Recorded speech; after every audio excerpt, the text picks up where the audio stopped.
Yes, we can. ¡Que viva el pueblo grosso! ¡Que viva el grosso! Je vous demande de vous arrêter. Je crois aux forces de l'esprit.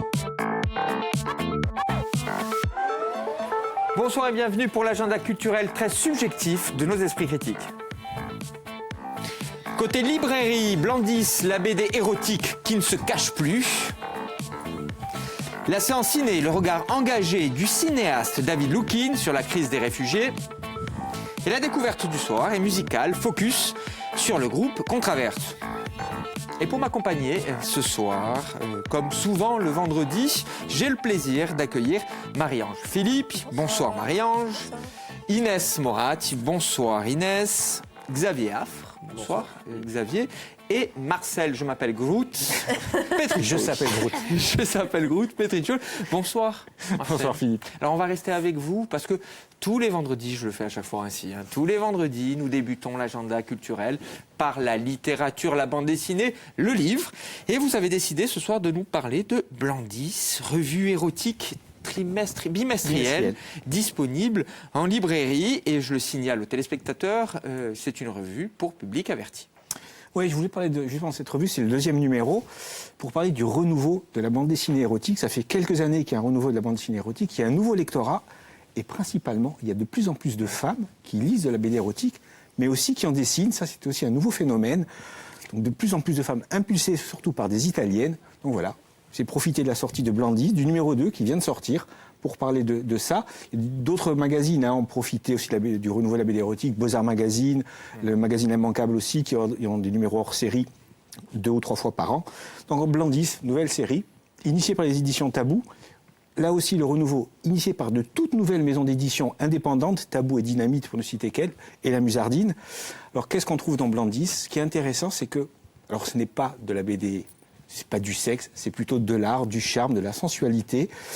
Donc il y a des prévus de bande dessinée. Il y a aussi ce qu'on va trouver dans les librairies, le côté grivois. Et puis surtout, il y a un très très bon dossier qui est fait à chaque fois. En fait, on va nous parler de la bande dessinée à travers l'art. Et j'ai trouvé ça assez original, une nouvelle approche de la bande dessinée érotique. Les dossiers sont plutôt bien faits. Là, on est sur le romantisme. C'est assez simple, sans être simpliste, facile d'accès, notamment sur Fragonard, sur Delacroix. C'est vraiment excellentissime, je trouve. Donc voilà. C'est aussi pour montrer que la bande dessinée érotique, ce n'est pas que du sexe, ce n'est pas que du cul, pour parler. Voilà. C'est aussi plein d'autres choses. Et je trouve que ce magazine tombe pile pour remettre la bande dessinée érotique la à bande sa juste dessinée place. par le prisme de l'histoire de l'art. Et je voudrais juste citer le pitch de l'éditeur, parce que j'ai trouvé le pitch excellent. Blandis, c'est le compagnon de vos heures heureuses, de vos couchers sereins et de vos levées joyeuses. Ce fut le cas pour vous ? Oui, puis Dieu sait qu'en ce moment, on en a besoin, évidemment, forcément, quand on voit l'actualité. Non, mais... alors oui, j'ai été assez agréablement surpris par le magazine. Bon, effectivement, Marcel a très bien, comme à son habitude, résumé l'ensemble. Pour une fois, on est d'accord.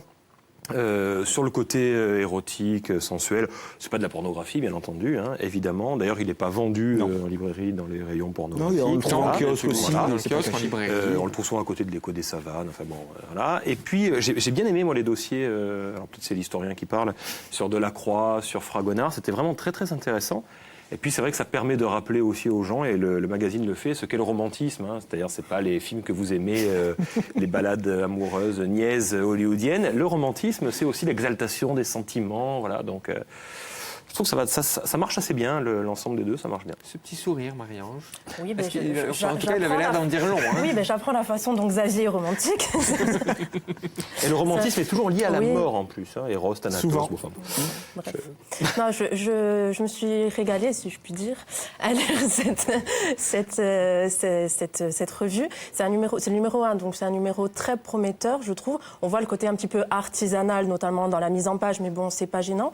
Et je me suis posé du coup la question de la place de l'érotisme en 2017, et surtout dans la littérature, parce que j'ai l'impression qu'on est un peu dans la nostalgie des années 70, du charme désuet, dans la pornographie de l'autre côté, et dans un espèce de puritanisme insidieux et ambiant. Et j'ai trouvé que ce projet éditorial valorisait l'érotisme d'une manière assez subtile, c'est-à-dire qu'ils en parlent de manière presque non sexuelle. Et c'est très bien fait. Voilà. Et l'érotisme de façon asexuée? Presque non sexuel, pas asexué, mais comme il le disait, de manière romantique. Oui, on entend ça peut-être sous le terme un peu littéraire, un peu 18e, pas romantique au sens Oui, on parle vraiment de galvaudé du magazine terme. d'érotisme, mais pas de pornographie. Faire aussi une différence. J'insiste, mais le vrai romantisme, c'est celui du XVIIIe siècle. Oui. Oui, Cela va sans dire. la cristallisation amoureuse, Oui. etc. Non, mais après, etc. c'est aussi le temps. Bon, je ne vais pas faire les classiques, le Marquis de Sade, etc. C'est de la littérature. D'accord. Voilà. Ouais, enfin, le Marquis de Sade, c'est pas du romantisme. Non, mais je veux excuse-moi. dire 18e, après au 19e, voilà, je veux dire, ça a toujours existé et je trouve que c'est intéressant que ça soit dans cette revue, qui est au demeurant, ce sont des extraits de chaque fois, qui donnent envie de lire après, ou les livres, ou les BD, ce sont des planches en extrait pour donner envie aussi, pour découvrir. Donc Tous les 2 mois, donc il y aura des extraits de bande dessinée. Et Blandis, d'ailleurs, je crois que... on dit des Blandis, c'est un terme du, je crois, 19e, 20e, ce qui veut dire des flatteries, voilà. Juste quelques mots avant que Inès prenne la parole, parce que Inès n'est pas forcément, voire pas du tout, de votre avis, quelques mots sur le dessin. Plusieurs sortes de dessins, franchement, il y en a pour tous les goûts. Et moi, je voudrais surtout revenir, il y a une bande dessinée qu'il faut redécouvrir, qui est un album qui s'appelle Omaha, qui est sorti dans les années 70-80. C'est absolument génial, c'est une critique de la société américaine aussi. Ça a déchaîné les foules quand c'est sorti à l'époque. Les puritanistes américains se sont tombés dessus. En fait, c'est tout simplement une histoire de copains, à travers de stripteaseuses. C'est Friends, mais avec un petit peu de sexe. Voilà, c'est exactement ça. Friends de façon aussi subversive. Un peu plus subversif. Que ne l'était Friends.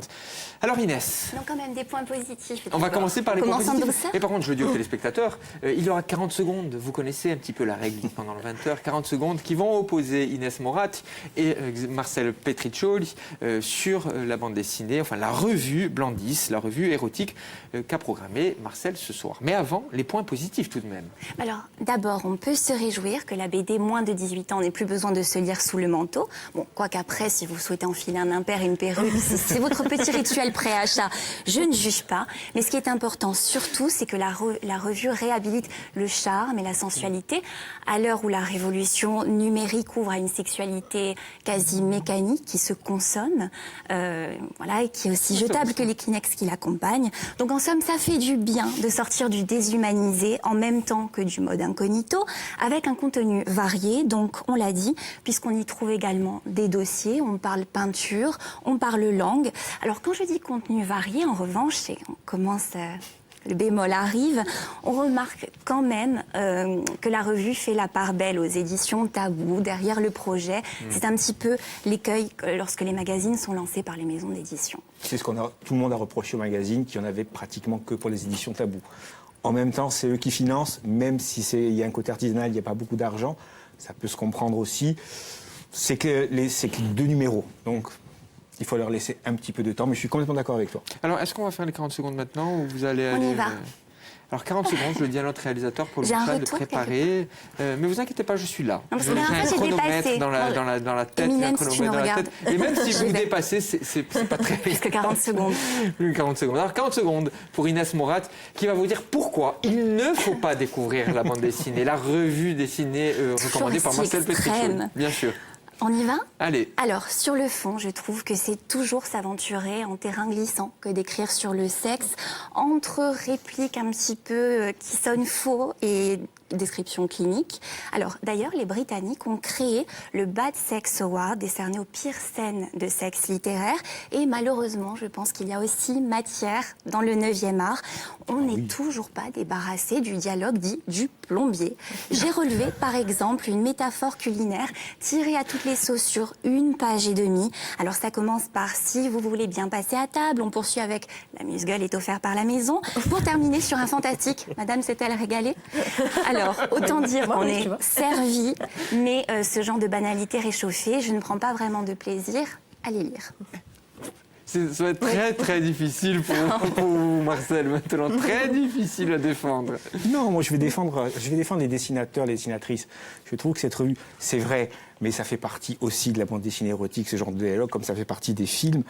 Et moi, ce que je trouve intéressant dans cette BD, c'est que ça met la part belle aux dessinateurs, aux dessinatrices. C'est des dessinateurs qui n'auraient jamais pu s'exprimer autrement qu'à travers cette revue. Donc ça les fait découvrir. Ça met vraiment un coup de projecteur sur cette bande dessinée érotique qu'il faut à tout prix défendre. Sinon, il y aurait jamais eu Manara, il n'y aurait jamais eu Crépax. Des grands noms de la BD, Serpierre, Pichard, qui à l'époque étaient en magazine, étaient en kiosque. Et je suis très content, moi personnellement, parce que la bande dessinée érotique revient dans les kiosques. Et c'est là où je l'ai découvert, quand j'étais gamin. Donc voilà, il faut acheter Blandis, rien que pour ça.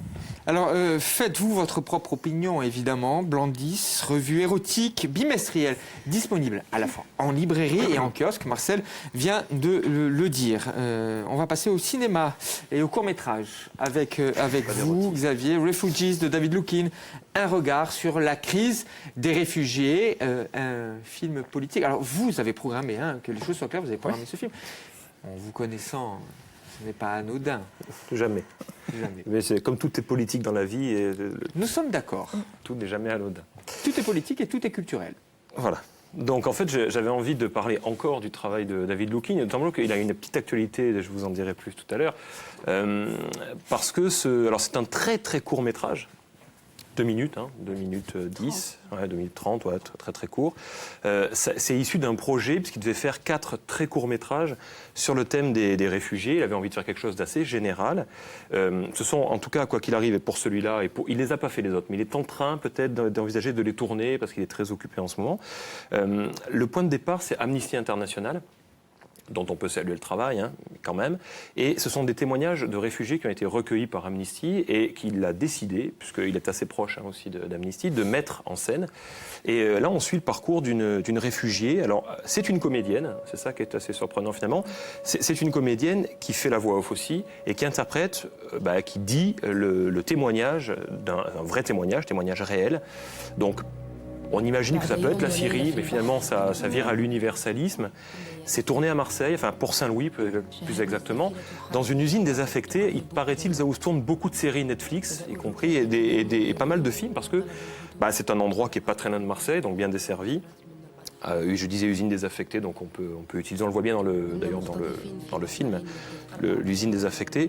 Et moi, ce que j'aime bien chez David, c'est qu'il arrive en 2 minutes, alors qu'il m'a dit il n'y a pas très longtemps au téléphone que cet exercice très court ne lui plaisait pas.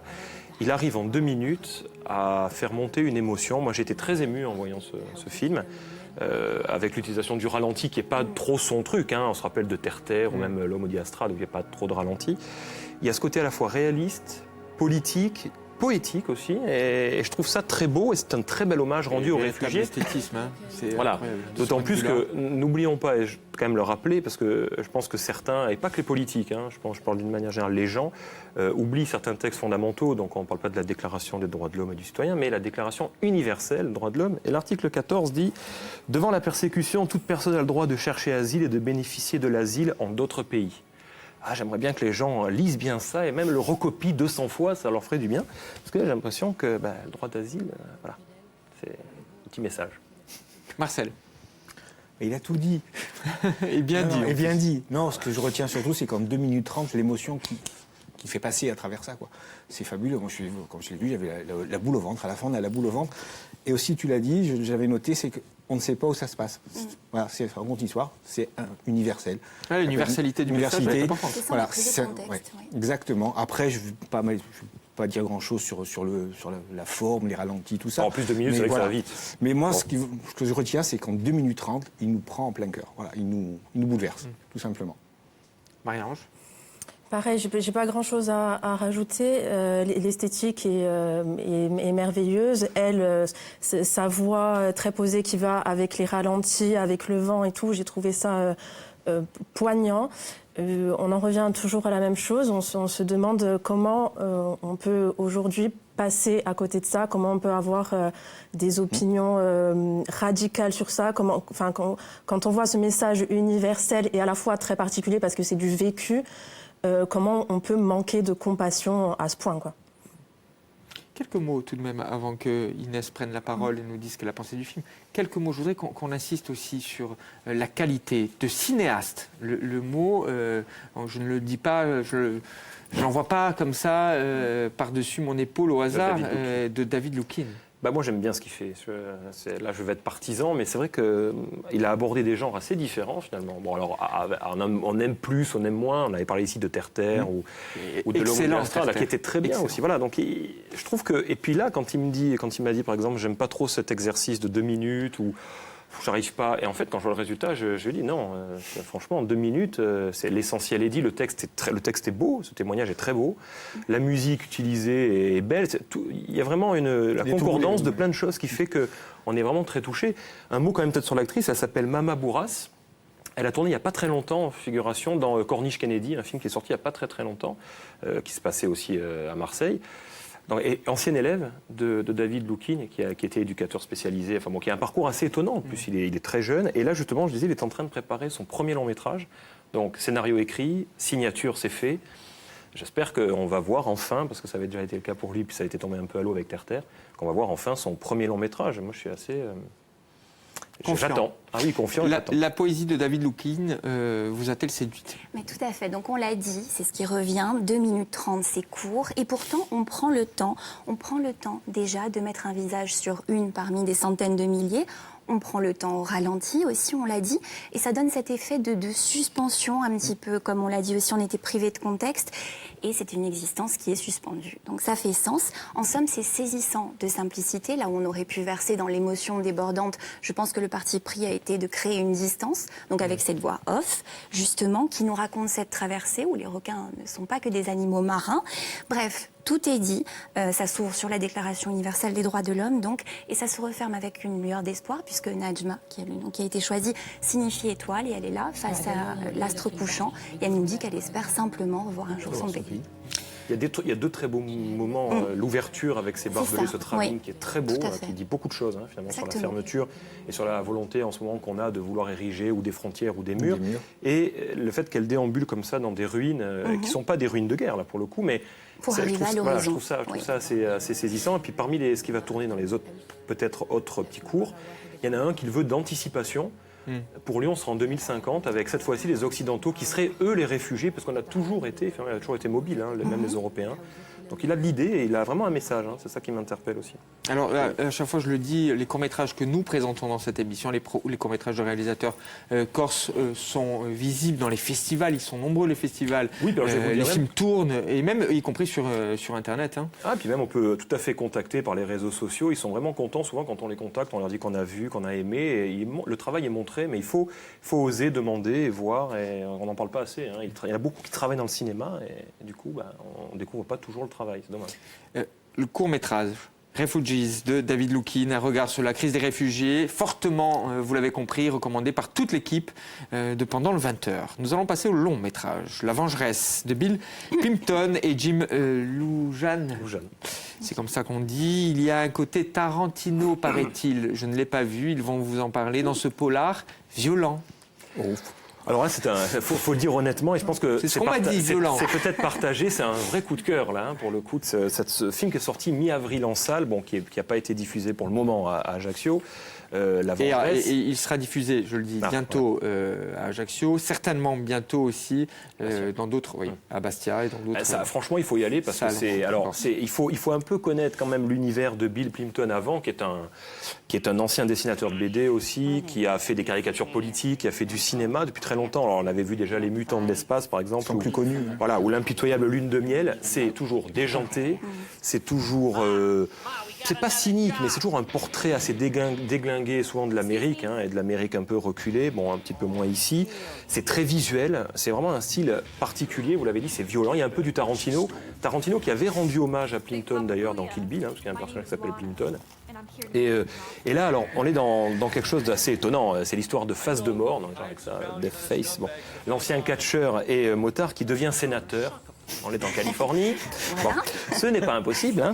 N'importe Bah, vous qui savez, peut accéder à la fonction Donald suprême. Trump Eh ben oui. était responsable de la Ligue de catch aux États-Unis. Il a mais racheté Entre la Trump et Ligue de Schwarzenegger. catch. Mais dans C'est une, ça, dans une Trump certaine et mesure, Schwarzenegger, on en peut le effet. qualifier de catcheur dans son genre, et c'est un catcheur.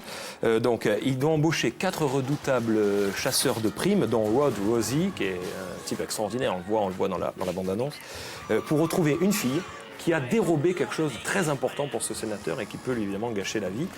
Bah, c'est complètement délirant, c'est un portrait acide aussi quand même des États-Unis. Moi, j'ai vraiment trouvé ça, c'est débridé, c'est vraiment extraordinaire. C'est court, 1h15. Franchement, il faut découvrir cet univers, vraiment. Alors même si l'expression est galvaudée, est-ce politiquement incorrect? Alors, son cinéma, lui, est incorrect. Là, les critiques disent qu'il s'est assagi sur ce projet par rapport à ce qu'il a fait avant.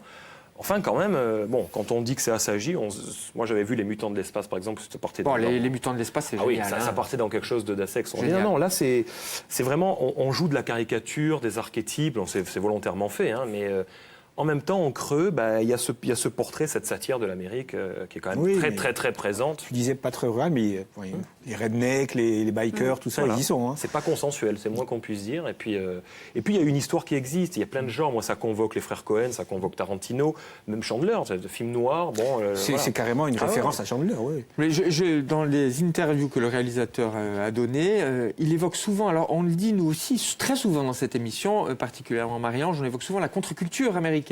Et il en est C'est ça. l'un des Oui. héritiers, il en parle souvent dans ses interviews. C'est un produit de la contre-culture. Hein. Puis en plus, il la met aussi d'une certaine manière en scène, la contre-culture. Donc c'est du début à la fin. Moi, j'ai pas du tout décroché. Non, C'est-à-dire que puis- ça se voit. Pour aller dans Marcel. ce sens de la contre-culture, au niveau du graphisme, ça fait penser à Crumb. Bien sûr, l'underground américain, le dessinateur par excellence de l'underground américain, c'est Crumb. Et franchement, au niveau du dessin, on y est. Et même des petites touches de Reiser de temps en temps. Voilà, moi, c'est... Alors juste pour le téléspectateur, particulier pour le comme néophyte, juste pour situer les auteurs de bande dessinée Bon, que vous avez Reiser, cités. Bon, Reiser, mais c'est toujours bien de le dire. Reiser, Harakiri, Charlie Hebdo et compagnie.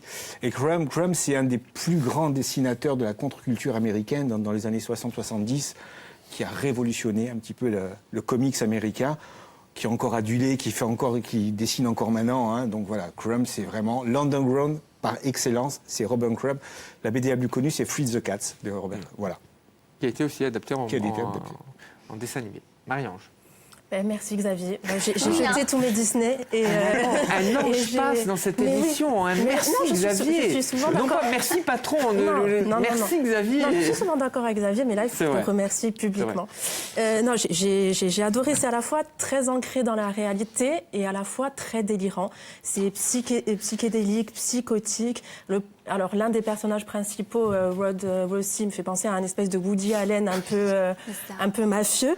Et alors, j'ai adoré les dessins. Dans les représentations des plantes, des animaux, on a des proportions complètement folles.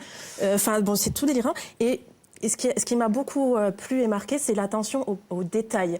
Alors, que ce soit des journaux qui lisent ou des affiches, panneaux. ou des panneaux sur les magasins, on a toujours des références. Bref, c'est jouissif, carrément.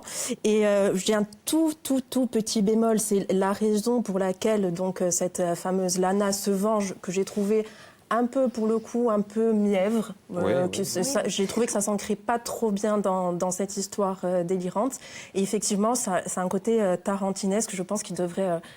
je le dirai à Cannes, mais si tu m'écoutes, il faut adapter ce dessin animé. Non, c'est une régalade, comme on dit.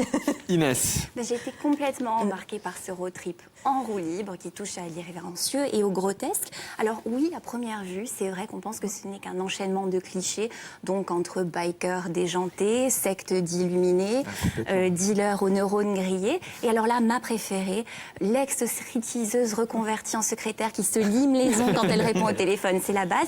C'est un petit peu, j'ai l'impression, l'héroïne de polar qui ouvre aux détectives qui enquêtent sur la mort de son mari en déshabillé et en boa. C'est vraiment un basique. Alors de même, s'agissant de l'histoire, tu l'as dit Marie-Ange, c'est un petit peu classique, sauf qu'à y regarder de plus près, on se rend bien compte que ce sont là des clins d'œil appuyés de la part des réalisateurs au code du genre. Alors les personnages sont des archétypes toujours avec un petit grain de folie. S'agissant de style, on l'a dit, c'est visuellement inventif et le trait est évidemment barré. Alors, je crois qu'on peut dire très C'est unanimité, facilement ouais. que J'aimerais il y a une rajouter que grande c'est un film qui est unanimité. aussi rock'n'roll, parce qu'il y a de la Ah oui, musique, oui, c'est oui. très rock'n'roll. C'est bien de le Et les signaler. auteurs se sont fait plaisir parce que les voix des personnages Comme dans les principaux, Simpsons, c'est Jim Lujan oui, qui s'est il les amusé à fait faire tous les voix. quasiment. Ouais. Il fait la BO et il a aussi écrit le scénario. Et Donc les c'est un accents vrai sont apport. poussés au Ouais. maximum, c'est parfait, c'est délicieux. La Vengeresse, long métrage d'animation de Bill Plimpton et Jim Lujan, c'est fortement recommandé par toute l'équipe de Pendant le 20h. On va passer à la découverte, elle est musicale, c'est vous qui l'avez sélectionnée. Contraverse, c'est votre choix, excellent choix, Marie-Ange. Comme d'habitude, Philippe. je m'auto-congratule parce que... Vous pouvez. Non, plus sérieusement, donc on a l'habitude plutôt d'entendre la musique corse traditionnelle s'accompagner de sonorités un peu latino, on va dire, avec les groupes comme Voce Vent ou Gianna Dilalb. Là, on se tourne plutôt du côté de Londres avec Contraverse et ses sonorités folk, rock. Alors, Contraverse, je pense que je ne suis pas spécialiste de langue corse, mais je pense que c'est un néologisme, mais on peut facilement décrypter de quoi il s'agit. Il s'agit de prendre la musique, sous-entendu la musique traditionnelle corse, à contre-pied. Alors, à l'initiative de ce projet, il y a Michel Solinas qui s'est accompagné de Frédéric Antompier et Tridget Tonton, Doumé Toumaz, Bruno Vidal et Marc-Antoine Moukiel. Alors, côté musique, ils se servent d'instruments issus de la culture corse, le violon, la tché, etc. Et ils les mêlent avec des instruments un peu plus usuels, on va dire, la guitare électrique, la basse, la batterie. Il en est de même pour les textes. Ce sont souvent des textes issus de la culture de comptoir, comme Au Putano, Qui belle la vite, tout ça, chantés de façon pop, rock, folk. On va peut-être en écouter un extrait avant Avec que un je grand continue. plaisir.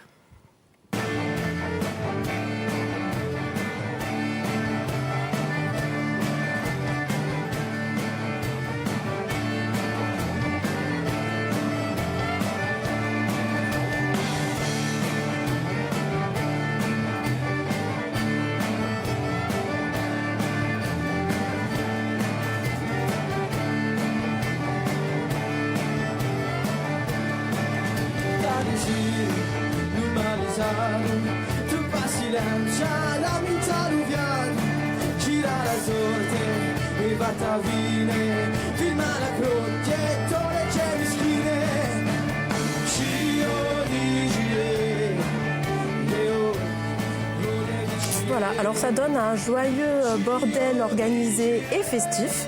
Alors, vient le traditionnel moment de citer les influences. Il se réclame... sinon, c'est pas une chronique musicale. Elle est évidente, ça. Il se réclame des Pogs, donc Ouais. The Pogs, qui est un groupe londonien des années 80, auteur de Dirty Old Town notamment. Et ils ont mûri avec Ikanté, qui s'inscrivent un peu dans la même démarche, c'est-à-dire de créer une musique à la fois hybride et vivante. Bref, encore un projet, allez, je lance l'expression galvaudée, qui allie tradition et modernité. Je supporte plus cette expression, mais elle est parlante. Et je trouve qu'ils s'inscrivent dans la même démarche que les Pierre Gambine, les Arnaud Castelli, les Diana Salicet. Alors, ils n'ont rien à voir musicalement, mais ils participent à cette mouvance qui ont la volonté, même l'ambition, de dépoussiérer pour mieux conserver. Enfin, on m'a soufflé dans l'oreillette qu'ils étaient en concert un peu tout l'été. Donc, abonnez-vous à leur page Facebook. Ils ont une page Facebook. Je pense que vous allez voir les dates. Ils seront un peu partout dans la région ajaxienne et ailleurs cet été. Inès. Mais j'étais enchantée de découvrir ce groupe donc, qui s'appuie sur la tradition. Mais c'est un contre-pied qui tombe juste finalement. Et puis, en parlant d'influence, donc moi, évidemment, Bob Dylan, je suis conquise, forcément. Marcel. Moi, j'étais conquis. Moi, c'est les Pogs. Je trouve que c'est vraiment une excellente idée d'avoir mis un coup de rock et de jeune un petit peu à la tradition. Puis voilà, tout ce que je peux leur souhaiter, c'est autant de succès que les Pogs avec leur album Rum, Sodomy and the Lash. Pour moi, c'est excellent. Et puis peut-être que des compositions originales, ça serait bien aussi. Ils en font, Voilà. ils en préparent pour 2018. Donc, tu vas être servi sur un plateau. Donc je s'appelle Groot. Xavier. Non, moi j'aime bien aussi. Puis alors, je connais deux des membres du groupe, Bruno Vidal que je salue évidemment, et aussi Doumé, donc qui est prof d'anglais du coup, et Bruno Vidal qui est prof de musique aussi. Donc je travaille avec eux. Donc ce sont des gens charmants, même en dehors du groupe. Non, mais Voilà. tous, Mais la musique, c'est Michel, sympa. Ouais. Michel C'est ça que je les connais Solinas, pas. notamment, enfin tous, ce sont des mecs bien, et c'est important aussi de le signaler. Alors les choix ce soir de nos esprits critiques, de vos esprits critiques. Blandis, revue érotique qui est disponible en kiosque et en librairie. Le court-métrage Refugees de David Lukin à voir dans les nombreux festivals. Et vous pouvez vous adresser à David Lukin sur sa page Facebook. Il vous enverra le lien pour visionner son court-métrage et ses autres films également. La Vengeresse, long-métrage d'animation de Bill Plympton et Jim Lujan. Et l'excellent groupe Contraverse pour la musique.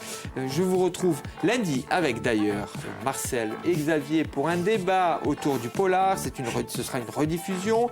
Et à partir de mardi, vous pourrez voir pendant le 20h post-élection. Et évidemment, et d'ailleurs à ce sujet, n'oubliez pas dimanche d'aller voter, c'est important. Merci de nous avoir suivis et à bientôt.